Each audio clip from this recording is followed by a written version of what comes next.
안녕하십니까. 반갑습니다. 송진구입니다.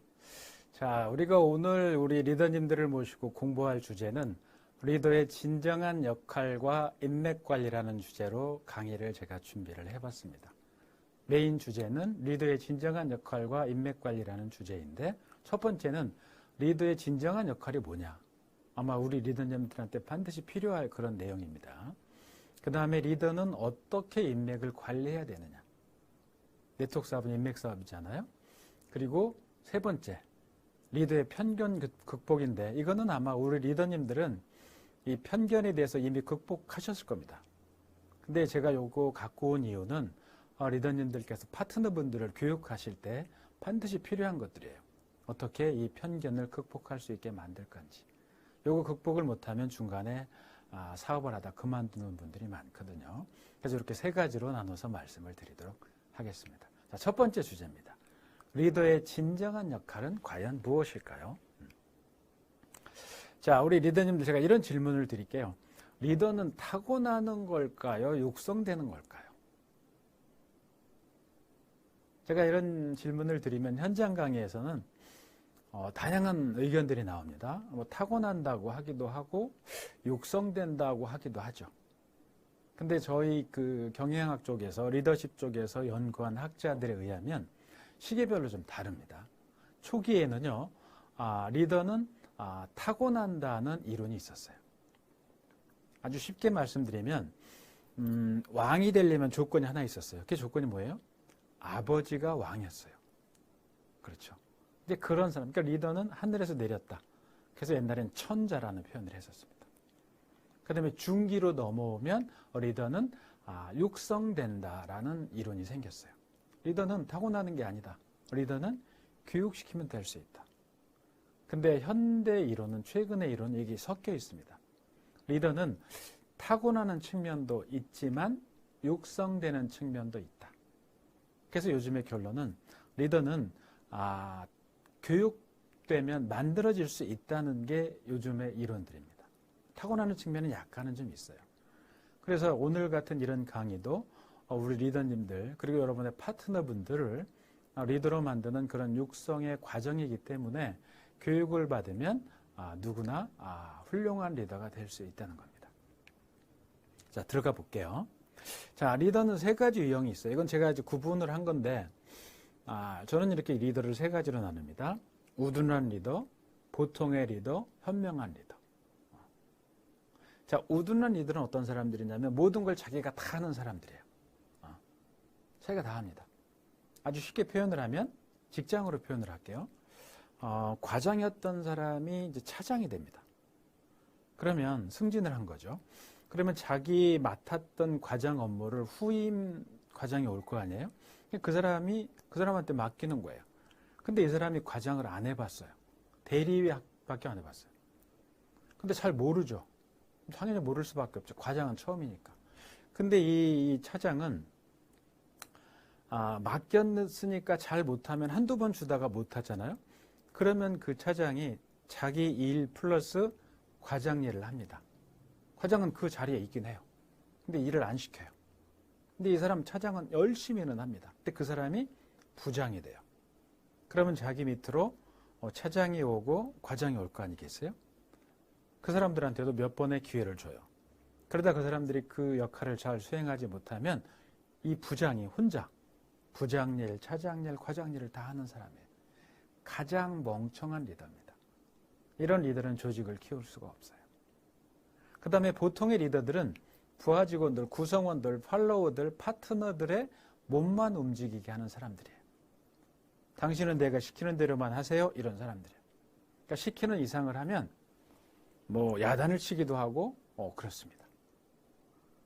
근데 이 중에 여러분 현명한 리더가 되고 싶을 겁니다. 여러분도 그렇고 저도 그렇고. 자, 여러분 멍청한 사람 리더는 모든 걸 자기가 다 한다고 그랬죠. 보통의 리더는 구성원들의 몸만 움직인다고 했어요. 그러면 현명한 리더는 어떤 사람일까요? 한번 고민을 한번 해보세요. 현명한 리더는 어떤 사람을 현명한 리더라고 할까? 이게 현장 강의면 제가 이 답이 나올 때까지 좀 기다려야 되는데 우리가 이런 온라인 강의이기 때문에 제가 답을 좀 알려드릴게요.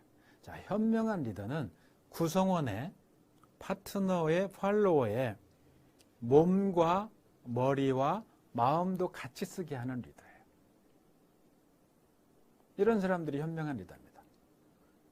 근데 우리는 정말 누구나 현명한 리더가 되고 싶어요. 그러면 자, 여러분 어떻게 하면 여러분의 파트너분들이 몸은 물론이거니와 머리와 마음도 같이 쓰게 할 수 있을까요? 여러분 늘 이런 갈증이 있었을 거예요. 여러분 파트너한테 몸도 머리도 마음도 같이 쓰게 하고 싶었던 그런 여러분의 갈급한 마음들이 있었을 겁니다. 자, 근데 이렇게 하면 여러분의 파트너분들은 몸은 물론이거니와 머리와 마음도 같이 써요. 이렇게만 하면.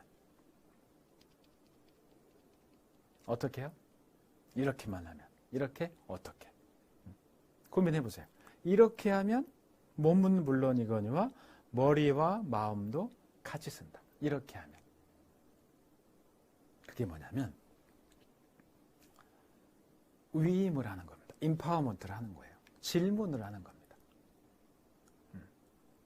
사람은 질문할 때 머리를 써요. 자, 여러분 질문은 언제 합니까? 질문은 내가 모를 때 해요. 그러니까 보통의 리더들이 이런 리더십 교육을 받지 못하면 이걸 모르는 겁니다. 자, 보세요. 자, 여러분은 리더로서 허벌라이프 사업을 오랫동안 해오고 계실 겁니다. 일정한 핀을 획득을 하셨고 일정한 수입이 있을 거예요. 그럼 새로 이 사업을 하러 들어온 파트너분이 계세요. 근데 그분은 잘 몰라요. 그러니까 여러분은 알아요. 그 일에 대해서. 근데 파트너는 몰라. 근데 보통의 리더는 보통의 사람들처럼 자기가 아는 건 질문하지 않아요. 그러니까 여러분이 뭔가를 알잖아요. 여러분 파트너는 몰라요. 근데 모르는 사람한테 여러분이 알고 있기 때문에 질문을 하지 않으면 여러분의 파트너는 언제까지 모르는 거예요. 제 말 이해하세요? 그래서 여러분은 알고 있지만 새로 사업을 시작하는 파트너한테는 알고 있는 내용조차도 질문을 해야 되는 거예요. 그래야 그 사람이 머리와 마음을 같이 쓰게 하는 겁니다. 그 한 단계 더 나가면 위임을 하는 거예요. 만약에 여러분이 어떤 일에 대해서 여러분의 이제 파트너를 점점 리더로 양성을 하잖아요. 그러면 여러분이 없는 상태에서도 여러분의 파트너분들이 효율적으로 업무를 수행하길 원할 겁니다. 고객을 만나고 고객을 설득하고 리크루팅하고 이런 과정들을.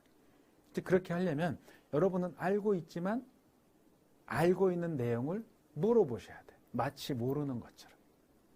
그때 여러분의 파트너는 훈련이 되는 겁니다. 이거 굉장히 중요한 내용입니다. 내가 알지만 새로 시작하는 파트너한테는 질문을 해야 된다.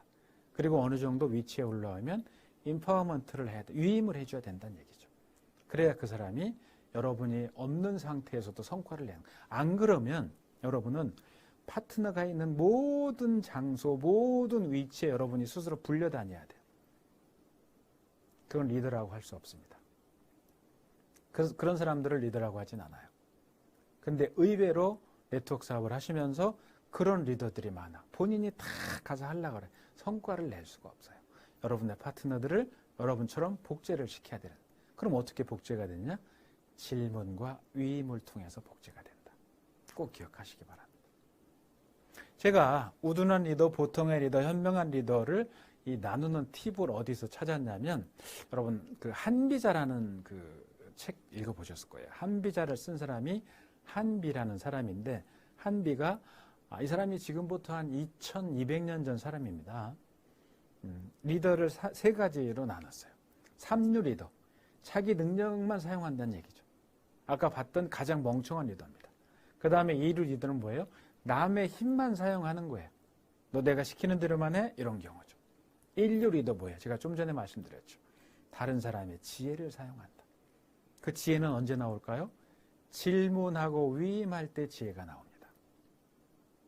그래서 여러분의 파트너를 여러분처럼 양성하시려면 지속적인 질문과 위임을 해주셔야 됩니다. 아셨죠? 자, 그 다음에 이제 진정한 리더의 역할에 대해서 좀 설명을 드릴 텐데, 자, 여러분, 여기 화면에 보이시는 것처럼 1 더하기 1은 2예요. 맞나요? 틀리나요? 제가 현장 강의에서 이 얘기하면, 이 질문하면 대답을 잘 안 합니다. 왜? 저 뻔한 얘기인데 송 교수가 저거를 뻔한 얘기를 질문할 리가 없지라고 하는데 이건 사실 맞습니다. 네, 진실입니다. 자, 이건 어떨까요? 자, 1명 더하기 1명이 있어요. 여러분의 파트너 중에 이제 그런 그룹이 있다고 쳐보는 거예요. 2명이 새로 생겼어요. 기존에 있던 2명이 있었고, 근데 기존에 있던 2명인데 새로운 조합으로 2명을 만들었어요. 새로운 조합을. 근데 기존에 있던 2명보다 새로 만든 2명이 더 큰 힘을 발휘합니다. 이게 무슨 효과인지는 아시죠? 이걸 시너지 이펙트라고 합니다. 근데 반대로 새로 이제 2명을 조합을 했는데 기존에 있던 2명보다 오히려 더 성과를 더 못 내요. 이걸 뭐라고 그러냐면 링겔만 이펙트라고 그래요. 링겔만 이펙트가 뭐냐면 링겔만이라는 학자가 100년 전에 실험을 한 거예요. 이 실험이 어떤 실험이었냐면 사람이 각각 갖고 있는 에너지가 있잖아요. 힘이 있잖아요. 열정. 그게 만약에 100이라고 치면 이 열정이 1대1로 있을 때와 다중 대 다중으로 있을 때 열정을 발휘하는 힘의 크기가 같을까 다를까를 검증한 실험이에요. 그래서 실험의 방법으로 이제 줄다리기 실험을 한 겁니다. 그래서 1대1로 처음에 시켰대요. 줄다리기 아시죠? 이 줄다리기 당기는 거. 근데 1대1로 줄다리기를 시키니까 100% 힘을 다 쓰더래요. 근데 2대2, 3대3 사람을 늘리는 겁니다. 최종적으로는 8대8, 8명 대 8명한테 줄다리기를 시켰어요. 근데 그럴 때 1대1로 할 때는 힘을 100을 쓰던 사람들이 8대8로 하니까 힘을 49%밖에 안 쓰더래요. 재밌지 않습니까? 저도 옛날 생각을 해보면 초등학교 때 줄다리기 운동회 때 하잖아요. 제가 앞에 서 있을 때는 막 힘을 썼던 것 같아요. 근데 제일 뒤에서 있을 때는 친구들하고 놀았던 것 같아요. 줄다리기 신경도 안 쓰고 줄도 안 잡고. 자, 여러분의 조직을 망가뜨리려면 간단합니다. 링겔만 이펙트를 강화시키면 조직은 망가져요. 링겔만 이펙트를 강화시키는 가장 쉬운 방법은 뒷담화라는 거예요. 뒷담화 뭔지 아시죠? 근데 시너지 이펙트를 강화시켜야 조직은 삽니다. 조직이 성장이 돼요. 그러니까 여러분처럼 리더가 지켜보지 않아도 여러분의 파트너들이 여러분이 없는 장소에 가서도 정말 막 온 힘을 다해서 일을 열심히 해요. 여러분은 파트너 그렇게 만들고 싶죠. 그죠? 그럼 어떻게 하면 여러분의 파트너들이 어디에 있든 정말 최선의 힘을 다해서 몰입을 해서 일을 할까요? 여러분이 지켜보지 않더라도. 그 팁이 뭐냐? 여러분이 이거를 해줄 때 여러분의 파트너는 정말 잠도 안 자고 월화수목 금금금처럼 일하게 될 겁니다. 리더는 진짜 이걸 해야 돼요. 오늘 얘기 중에 가장 중요한 포인트 중에 하나입니다. 뭐냐? 리더는 구성원들한테 동기를 유발시켜야 돼요. 이럴 때 구성원들은 자기 비전에 몰입을 하게 됩니다. 그 동기를 유발시켜야 돼요. 근데 동기는 2가지 동기가 있습니다. 자, 전에 어떤 심리학자가요, 자기 연구실에서 이제 연구를 하는데 주말만 되면 집중이 안 되는 거예요. 그 연구실 앞에 있는 운동장에서 애들이 축구하고 시끄럽게 떠드는 겁니다. 그래서 이 학자가 하루는 나갔어요, 주말에. 그래서 애들을 부른 거예요. 축구하는 애들. 야, 너네 이리 다 와라. 할아버지는 요 앞 뒤에 있는 저 건물에서 공부하는 할아버지인데 너네 주말만 되면 여기 와서 시끄럽게 축구하고 떠들더라. 할아버지는 너희들이 축구하는 소리 때문에 주말에 너무나 기분이 좋아. 그러니까 앞으로도 계속 축구해줘. 근데 더운데 축구하기 힘들지? 아이스크림 사 먹고 축구해. 그래서 $10 딱 준 거예요. 그 애들이 엄청 좋아하죠.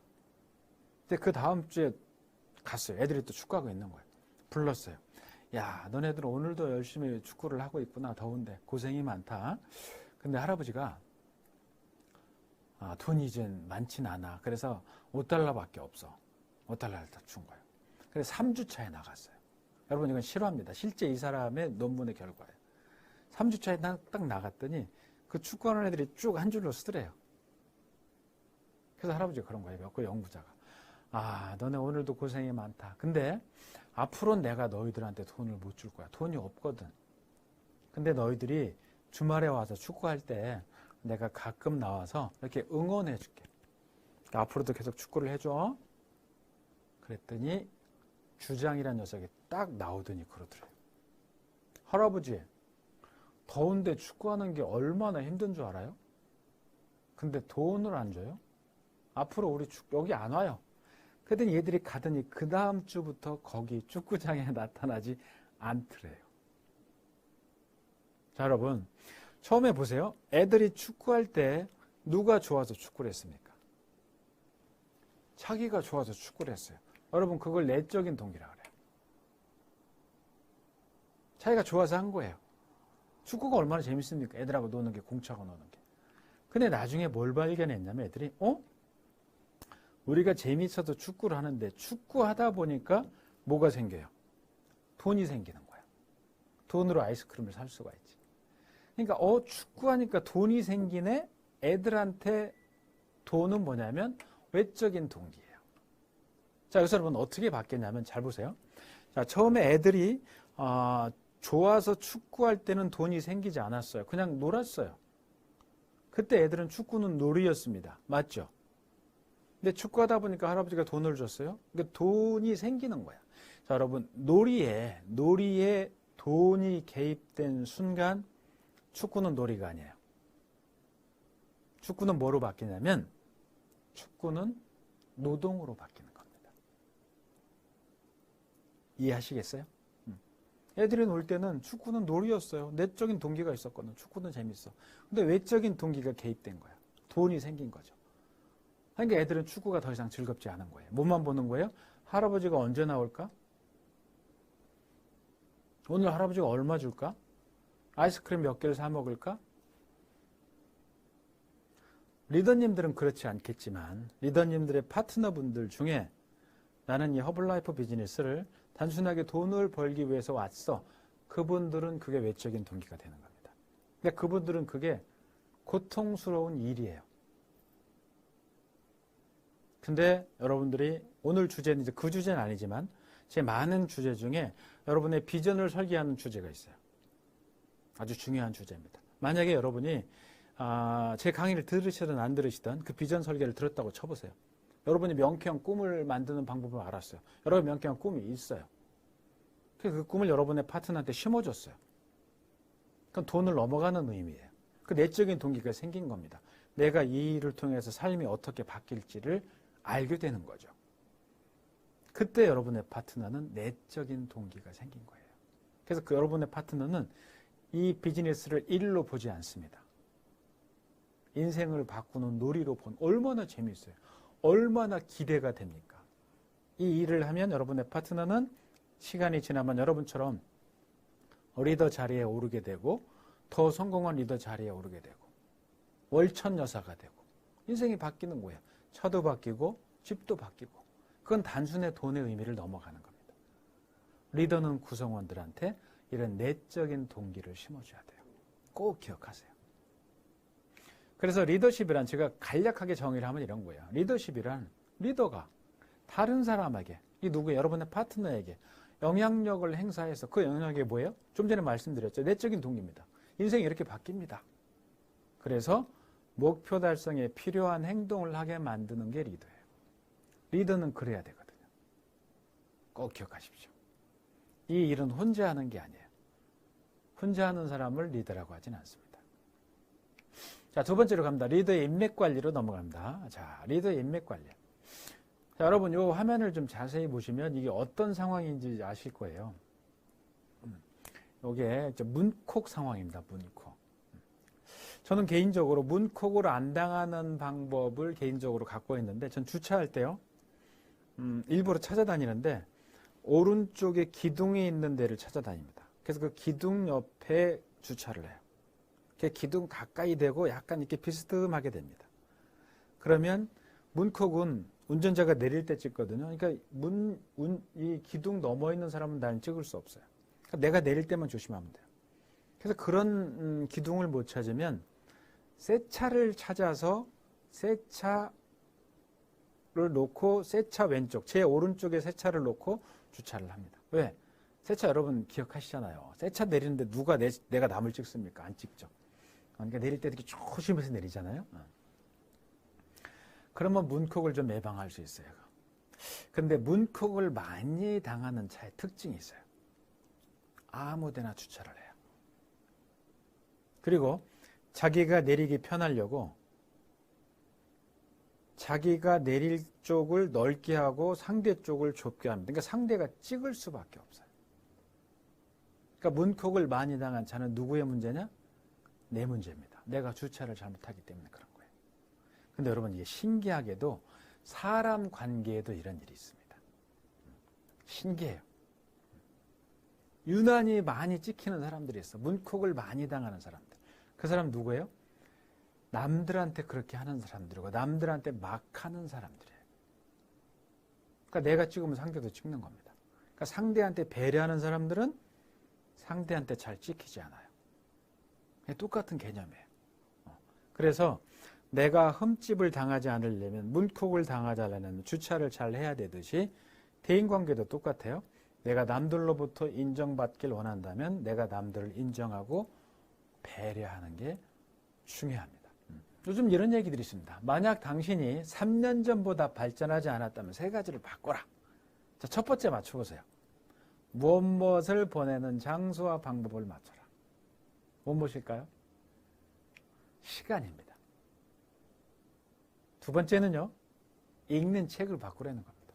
세 번째는 제가 볼 때 가장 중요해요. 맞춰보세요. 힌트, 오늘의 강의와 관련이 있어요. 만나는 사람을 바꾸라 이런 얘기입니다. 만나는 사람을 바꿔라. 그래야 여러분 인생이 인향이 말리가 간다 이런 얘기입니다. 주변에 좋은 사람도 좋은 인맥도 생긴다 이런 얘기예요. 여러분 조지라드란 인물 아실 거예요. 뭐 이분은 본인 얘기로는 35세까지는 인생 최악을 살았다는 거예요. 고등학교를 퇴학을 당했고 그리고 안 해본 일이 없어요. 뭐 구두 닦기 접시 닦기부터 해가지고 35세 때부터 인생이 바뀌는데 그 전까지 직업을 40번을 전전을 했답니다. 사업했다 망하기도 하고. 그러다 이 양반이 이제 자동차 세일즈 업계에 들어가게 된 거예요. 처음에 이제 두각을 나타내지 못했답니다. 근데 어느 날 지인의 이제 초상집에 간 거예요. 가서 이렇게 상가에 가서 교회에 가서 보니까 조문객들이 이렇게 오잖아요. 그래서 자기도 조문하러 가서 오늘 조문객들이 오셨구나 많이. 시간이 있으니까 몇 분이나 오셨을까 이렇게 쭉 한번 세봤대요. 그랬더니 한 250명 정도. 그래서 이분이 이제 습관이 생긴 겁니다. 갈 때마다 몇 명이 오는지를 세는 거예요. 결혼식에 가서도 쭉 몇 명이 왔나? 250명. 또 다른 그 상가에 가서도 보니까 250. 그래서 이 사람이 만든 법칙이 250의 법칙이에요.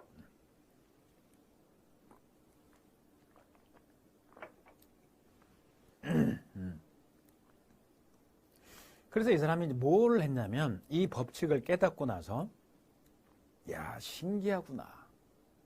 그 이 사람이 놀라운 걸 깨우쳤어요. 자 여러분 여러분이 허블라이프 사업을 하시면서 리크루팅도 하고 소비자들 고객들을 만나서 제품을 전달하기도 하잖아요. 근데 이 사람은 이제 차를 판매하는 사람이잖아요.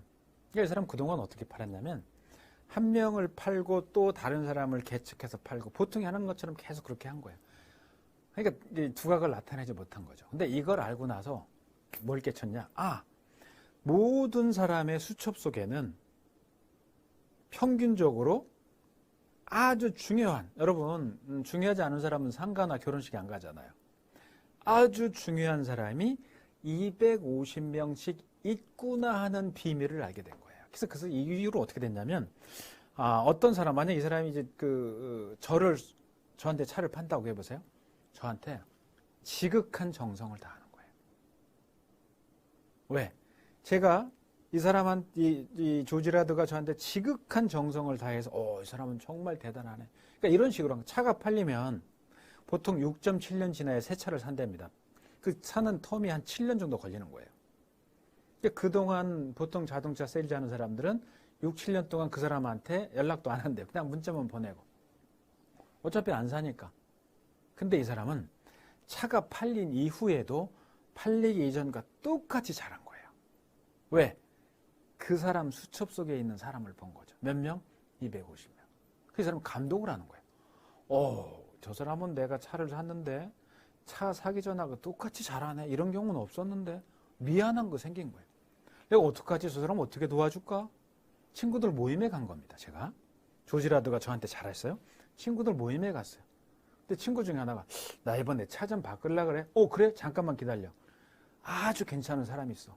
내가 소개시켜줄게. 조지라드를 소개를 시킨 거예요. 여기서 중요한 게 뭐냐면 여러분, 조지라드가 제 친구를 만나려면 제 친구를 새로 개척을 해야 돼요. 오랜 시간이 걸리죠. 근데 제가 소개했어요. 믿을 만한 사람이야. 소개 과정이 생략되는 겁니다. 이게 저처럼 믿는 거예요. 그러면 중간 과정이 없기 때문에 제 친구는 바로 조지라드하고 계약을 하는 거예요. 계약을 했죠? 조지라드는 제 친구한테 저한테 한 것처럼 똑같이 잘하는 거예요. 그러니까 그 친구가 또 감동을 하는 거예요. 그 친구 수첩에 있는 250명한테 또 그걸 하는 거예요. 이해하시겠죠? 그래서 이 사람이 세계 신기록을, 기네스 신기록을 세웠어요. 12년 연속 1등을 했습니다. 자동차를 13,000대를 팔았대요. 15년 동안. 제가 계산을 해봤어요. 일일이. 그랬더니 하루에 약 2대에서 3대를 팔았더라고. 매일 15년 동안. 혼자만 할 수 있겠어요? 못하는 겁니다. 절대 못하는 거예요. 어떻게 했기 때문에? 250의 법칙을 활용했기 때문에 이 사람은 성공할 수밖에 없었던 겁니다. 여러분도 똑같아요.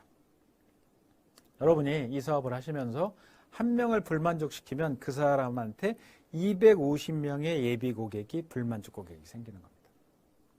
한 명을 만족을 시키면 그 사람 주변에, 그 사람 뒤에 250명이 고구마 아세요? 저는 시골에 커서 알거든요. 감자를 줄기에서는 안 보여요. 이 감자가 쭉 뽑으면 막 갈려 올라오죠. 그런 거예요. 인맥은 그렇게 만들어야 된다. 여기에서 최고의 중심은 진정성을 가지라는 얘기입니다. 여러분 인생에서 가장 강력한 영향을 끼치던 게 뭡니까? 누구를 만나느냐 이건 거예요. 이게 결국 인생을 바꿔놓거든요. 그래서 여기에 대해서 하버드 교수들이 이제 그 책을 썼어요. 커넥티드라는 책을 썼는데 여기에 재미난 결론이 몇 개 있어요. 불행한 사람은 불행한 사람끼리, 행복한 사람은 행복한 사람끼리 모여있다는 겁니다. 그래서 이 사람들이 그걸 그림으로 나타냈어요. 여기 보시는 그림이 이제 이 그림이에요. 파란색은 불행한 사람들이에요. 연두색은 행복한 사람들. 지금 뭉쳐있죠? 여러분 파란색 자세히 보세요. 자기들끼리 뭉쳐있고 관계망의 끝에 위치합니다. 잘 안 섞이더래. 그래서 이 사람들이 이걸 수치화시켰어요. 자, 1단계 친구. 내 친구가 행복하면 내가 행복할 확률. 내가 행복한 게 아니에요. 내 친구가 행복하면 그 친구 때문에 내가 행복할 확률이 15%. 2단계 친구입니다. 내 친구의 친구예요. 나는 그 사람 몰라요. 2단계 친구가 행복하면 내 친구를 통해서 내가 행복할 확률이 10%. 3단계 친구, 내 친구의 친구의 친구입니다. 3단계 친구가 행복하면 2단계와 1단계를 통해서 내가 행복할 확률은 6%라는 거예요. 근데 재미난 거는 이게 3단계에서 관계가 소멸하더라는 게 효과가. 4단계까지는 안 가더래요. 그래서 여러분 그렇지 않습니까? 저도 그래요. 누군가를 만나면 괜히 기분이 우울해. 누군가를 만나면 기분이 완전 업돼요. 그 친구가 나한테 밥 사는 것도 아닌데. 그런 사람이 있어요. 저는 그래서 뭐라고 정의하냐면 관계란 감기와 같다고 제가 정의를 해요. 관계란 감기와 같다. 전염이 돼요. 감염이 돼요. 바이러스처럼. 이상합니다. 이게 논리적으로 이 학술적으로 검증이 된 내용들입니다. 그래서 저는 여러분한테 이런 제안을 하고 싶어요. 그냥 친구가 많다는 것은 의미가 없다. 어떤 친구를 많이 가질 필요가 있느냐? 행복한 친구를 많이 가지라는 거예요. 그리고 진정성 있는 친구를 많이 갖고 있으라는 겁니다. 이게 이 양반들, 아까 그 하버드대 교수들이 쓴 논리로 결론을 내게 되는 건데, 저는 여기서 하나 더 권하고 싶은 게 있어요. 여러분, 제가 만약에 오늘 강의하러 온 교수가 아니고 여러분하고 같이 사업을 하는 사업자라고 멤버라고 보세요. 자, 여러분 멤버 중에 하나입니다, 제가. 근데 제가 진정성도 없고 행복하지도 않아요. 그럼 여러분 저를 친구로 하겠어요? 안 하는 거예요. 안 합니다. 결국 관계는 누구의 문제냐? 나의 문제예요. 관계는 100% 나의 문제입니다. 그래서 여러분이 좋은 인맥을 만들려면 내 스스로가 그런 진정성 있는 사람이 돼야 돼. 그럼 내 주변에 있어요. 250명이 있다고 그랬잖아요. 여러분의 리크루팅 대상자, 여러분의 고객과 소비자가 될 대상자들은 널려 있어요. 그래서 오늘 알려드린 팁을 절대 잊지 마시기 바랍니다. 인맥의 달인이 되는 방법 5가지를 알려드릴게요. 자, 먼저 주라 이거예요. 그 다음에 조건 없이 도와줘라. 고마운 사람보다는 치료한 사람이 되라. 왼수는 반드시 갚는 게 아니고 은혜는 반드시 갚아라. 그리고 감동을 줘라 이겁니다. 여기서 제가 제일 중요한 거는 첫 번째입니다. 먼저 주세요. 근데 우리는 늘 뭐 어떻게 하려고 그래요? 받은 다음에 주려고 그래. 네가 한번 줘봐. 네가 한번 줘봐. 그럼 내가 줄게. 조건을 거는 거죠. 그건 관계 형성이 안 되는 거예요. 먼저 줘보세요. 반드시 돌아와요. 만약 여러분 지금 안 온다면 다음 달에 올 수도 있고요. 내년에 올 수도 있어요. 근데 당대에 안 오면 다음 때에 올 수도 있어요. 저는 어르신들한테 그렇게 배웠어요. 먼저 줘라. 인맥을 만드는 아주 중요한 팁이에요. 근데 여기서 여러분이 착각하지 마셔야 될 건 먼저 주려는 건 무슨 뭐 밥을 사고 차를 사고 뭐 이렇게 사주는 물리적인 거가 아니에요. 줄 건 많습니다. 좋은 칭찬, 좋은 팁. 여러분 책을 많이 읽어서 드리는 좋은 정보들. 어떤 분들은요, 늘 책을 읽고 그 얘기를 파트너한테 늘 새로운 얘기를 해요. 어떤 분은 똑같은 얘기를 해요. 지혜로운 리더는 늘 새로운 정보를 줘야 돼요. 그걸 먼저 주는 거예요. 계속. 아시겠죠? 자, 세 번째입니다. 리더의 편견을 극복할 필요가 있다. 이거는 제가 앞서서 말씀드린 것처럼 여러분은 이미 이거로부터 자유로우실 거예요. 편견으로부터 마음을 다치지 않을 겁니다. 근데 여러분의 파트너분들, 새로 리크루팅 하시는 분들은 마음을 다치는 일이 많을 거예요. 요거를 잘 설명을 드리면 그분들의 마음을 다치는 일을 줄이거나 없앨 수가 있습니다. 자, 여러분 이런 거 많이 보죠. 왜 사람들은 내통 얘기만 하면 막 돌변할까? 제가 이걸 논리적으로 좀 풀어드릴게요. 학문적으로. 여러분 가수 중에 그 타블로라는 가수 혹시 아시나 모르겠어요. 대부분 아실 겁니다. 타블로가 무슨 얘기를 했냐면 자기는 스탠포드 대학의 학사와 석사 통합 과정을 조기 졸업했다고 발표를 했어요. 그래서 사람들이 와 대단하다. 노래 잘하지. 잘생겼지. 공부도 잘하네. 대단했었어요. 그 당시에. 근데 어떤 누리꾼이 인터넷에 올린 거예요. 조사해 본 결과 타블로는 스탠포드 대학의 졸업자 명단에 없다. 그때부터 인터넷에 난리가 났어요. 타블로는 가짜다. 타블로는 진짜다. 양진영의 싸움이 시작됐어요. 타블로는 가짜다고 하는 모임들이 생깁니다. 그래서 지속적으로 타블로를 공격해요. 가짜다.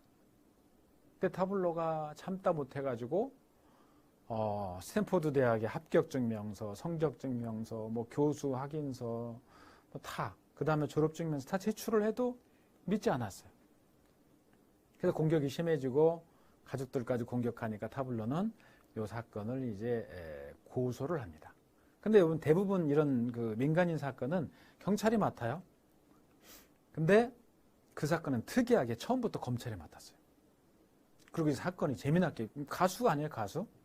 이 사건이 국회 청문회까지 갔었고요. 그 당시 대통령한테까지 보고가 됐었어요. 굉장히 큰 이슈였어요. 재판이 열렸습니다. 재판 결과 땅땅땅.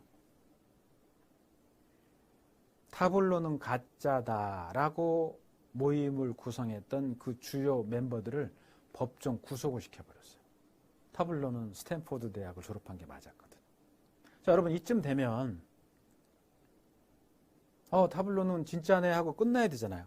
근데 그게 지속적으로 인터넷에서 그 옛날만큼은 아니지만 타블로는 아직도 가짜라고 주장하는 사람들이 있어요.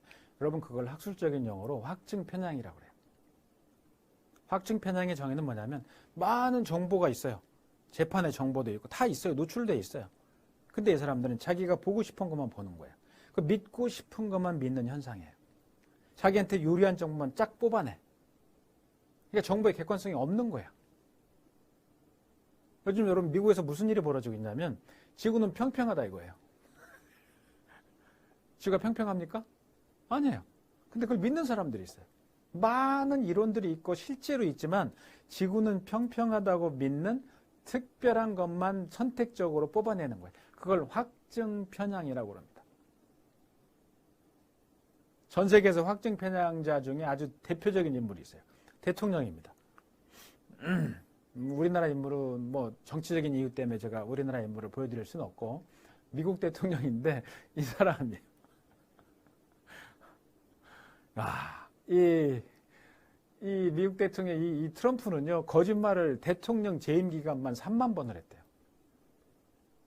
하루에 39번씩 거짓말을 했답니다. 이런 확증 편향자들이 주변에 널려 있어요. 그래서 오늘은 여러분에 맞춰진 강의이기 때문에 여러분 맞춘 얘기를 좀 해드리면 네트워크 확증 편향자의 3가지 유형이 있습니다. 이거는 제가 연구한 결과입니다. 네트워크 확증 편향자의 3가지 유형. 첫 번째는 뭐냐? 싸잡아 확증 편향이야. 네트워크 한다 그러면 싸잡아서 에이 나쁜 사람들이야 이런 사람들이 있어요. 여러분 가짜 주유소 있죠? 그게 아마 1000군데 중에 한 군데도 없어요. 요즘에 거의 없잖아요. 근데 이 사람 어떤 사람들이냐면 이쪽 확증 편향이 있는 사람들은 모든 주유소는 다 가짜 주유소라고 하는 사람들. 그러니까 나머지 진짜 기름 파는 사람들 얼마나 열받겠습니까? 네트워크 하면 다 나쁜 사람들이야. 이게 싸잡아 확증 편향이에요. 두 번째는 골라잡아 확증 편향이에요. 자, 여러분 네트워크 사업 하시면서 돈 버는 사람도 있고요. 당연히 돈 벌지 못하는 사람이 있습니다. 이게 세상의 논리예요. 여러분 학교 가보세요. 1등 몇 명이 1명입니다. 여러분 골프 선수 다 골프한다고 우승 상금 받습니까? 지극히 극소수만 받아요. 이게 세상의 논리예요. 네트워크 하다 보면 못 본 사람이 더 많죠. 당연하거든요.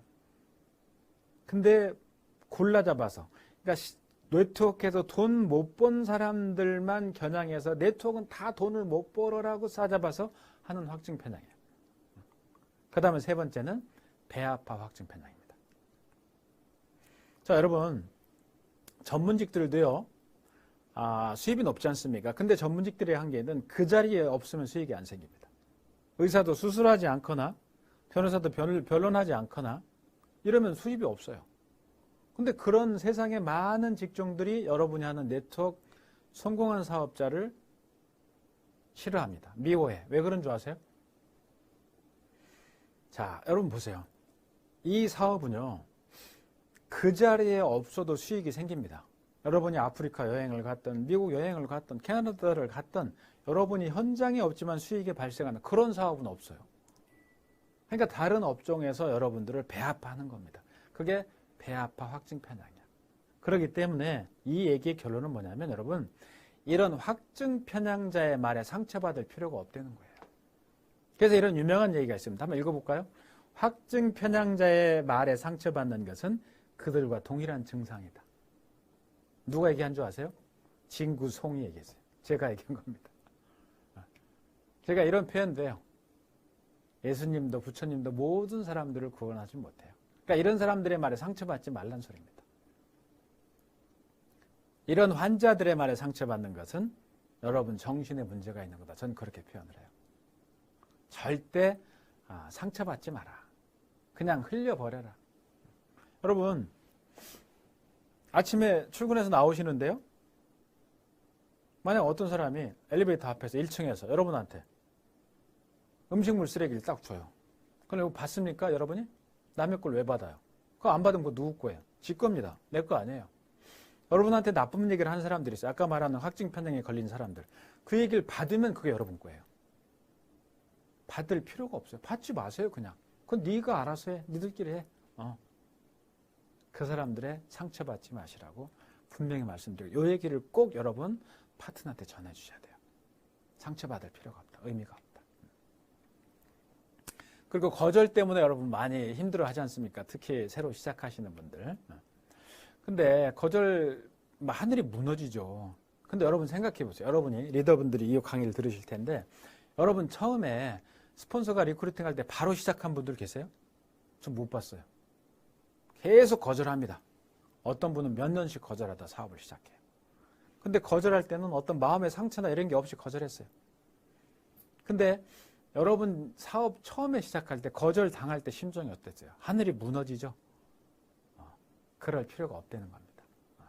그럴 필요가 없어요. 그냥 그 사람들은 그냥 툭 하고 하는 거절이에요. 그래서 툭 하고 하는 거절을 여러분 파트너한테 교육시킬 때 그냥 툭 하고 받아치라고 말씀드렸어요. 상처받지 마라. 그리고 이건 미국 사례인데요. 제품 전달 성공률입니다. 결국에는 저렇게 포기를 하게 되는데 5번 가고 나서 성공 확률이 80%라는 거예요. 결국에는 지속적으로 갈 때만 성공 확률이 높아진다는 얘기입니다. 그래서 이런 거절은 특별한 일이 아니에요. 그건 일반적인 정상 반응이고요. 거절당했다는 건 실패한다는 게 아닙니다. 반드시 거쳐야 되는 과정이에요. 그리고 평균 4번 이상 거절한 후에 5번째 수락을 했기 때문에 4번 거절은 당연한 거예요. 특별한 게 아닙니다. 그래서 거절에 대해서는 좀 담담할 필요가 있다. 자, 그래서 저는 그런 표현을 해요. 자, 농부가 할 일이 뭐예요? 농부는 씨앗을 뿌리고 수확을 하는 거예요. 그러려면 씨앗을 뿌려야 돼요. 어부는 뭐예요? 그물을 만들어서 투망을 던지는 겁니다. 그래야 고기가 잡히거든요. 그건 그분들이 할 일입니다. 근데 여러분, 네트워크 사업자가 할 일이 뭐예요? 여러분은 농부처럼 밭을 갈아서 씨앗을 뿌리나요? 어부처럼 고기를 잡나요? 그렇지 않아요. 제가 볼 때 네트워크 사장님들, 네트워크 사업자분들, 네트워크 멤버들이 할 일은 가장 중요한 거는 본업의 일을 하는, 그 본업이 뭐냐? 사람들을 만나서 거절을 당하는 거예요. 여러분, 그걸 하지 않으면 리크루팅 할 수 없고요. 소비자가 늘어날 수가 없습니다. 이건 아주 중요한 얘기입니다. 농부처럼 경작을 하거나 어부처럼 그물을 만들지는 않는데 여러분이 할 일은 늘 사람을 만나서 그런 일을 받아들이는 거예요. 여러분도 그랬잖아요. 여러분이 이 사업을 하시기 전에 지속적으로 여러분을 리크루팅했던 여러분의 스폰서한테 거절을 지속적으로 했잖아요. 사람들은 그래요. 오자마자 오케이 내가 하겠습니다. 그런 사람들은 전 본 적이 없습니다. 그게 여러분들이 해야 될 일이에요. 자, 그러면 왜 네트워크 사업을 해야 되느냐? 저는 3가지를 꼽는데 첫 번째 리스크를 감소시킬 수가 있다고 봐요. 자영업 하려면 여러분 2억 원 이상이 들어갑니다. 두 번째는 뭐냐? 정년이 없어요. 직장은 정년이 있습니다. 시간이 갈수록 불리해, 직장은. 근데 이 네트워크 사업은 시간이 지날수록 유리해요. 규모가 커지거든. 파트너가 많아지고. 그리고 세 번째는 시스템의 수익을 창출시켜요. 아까 말씀드린 것처럼 배아파 확증 편향 기억하시죠? 아까 말씀드린 것처럼 시스템이, 그러니까 여러분이 미국에 가 있든 아프리카에 가 있든 그 어디에 가 있다 하시더라도 현장이 없어도 수익을 창출시키는 이런 사업은 없어요. 저도요. 제가 학교에 근무하니까 저는 물론 이제 학교에 월급이 나오죠. 교수의 월급이 나오는데 제가 이런 외부의 강의를 가지 않으면 저한테 돈을 주는 사람 회사는 없어요. 그 자리에 가 있어야 돼. 근데 그 자리에 없어도 시스템으로 수익을 창출시키는 거는 여러분입니다. 아니면 막대한 돈을 투자한 건물주들. 그런 사람들이에요. 막대한 수익을 운용시키는 투자자들. 그 사람들은 본인이 없어도 돈이 돌아가는 거예요. 그래서 저는 이 3가지 이유 때문에 네트워크 사업이 적합하다고 보는 겁니다. 그래서 여러분 파트너를 리크루팅 하실 때도 거절 그분들 아주 힘들죠. 자존심 때문에 그만두는 사람들이 대부분이에요. 마음이 다치니까. 화학적인 편향자들이 얼마나 많습니까? 그래서 그런 거를 극복하고 견딜 수 있도록 오늘 제가 말씀드린 내용들을 잘 전달해 주시길 바랍니다. 여러분은 삶의 주도권을 스스로 포기한 적은 없는지 또는 어떤 이유 때문에 빼앗긴 적은 없는지 제가 묻고 싶어요. 스스로 포기했던 적은 없는지. 나는 자존심 상해, 나는 속상해, 남들이 나를 우습게 봐 해서 이 사업을 포기하려고 했던 적은 없는지, 여러분의 선택권을 빼앗긴 적은 없는지 여러분한테 묻고 싶어요. 그리고 여러분한테 간청하고 싶은 게 하나가 있습니다. 여러분 스스로한테 주어진 선택권을 절대로 양보하지 마실 것을 제가 간청을 드립니다. 절대로 양보하지 마세요. 그건 온전히 여러분 겁니다. 그래서 여러분 스스로 내 삶을 내가 스스로 주도하고 있는지 한번 고민을 해보시고 그 삶을 스스로 주도할 수 있기를 제가 여러분한테 오늘 같은 강의를 통해서 주문을 하고 응원을 하는 겁니다. 그래서 이렇게 세 가지 주제로 오늘 60분이라 짧은 시간이거든요. 짧게 이제 강의를 드렸어요. 그래서 오늘 강의 드린 내용들을 여러분 다시 한번 잘 점검을 하셔서 여러분이 진정한 리더가 되고 파트너를 양성하는데 중요한 팁이 됐으면 하는 게 제 바람입니다. 그래서 오늘 강의를 통해서 여러분이 어떤 리더의 진정한 역할, 리더는 어떤 역할을 해야 될까? 어떻게 내 파트너를 이끌어야 될까? 그런 팁을 찾으셨기를 바랍니다. 저는 다음에 새로운 주제로 여러분께 다시 찾아오도록 하겠습니다.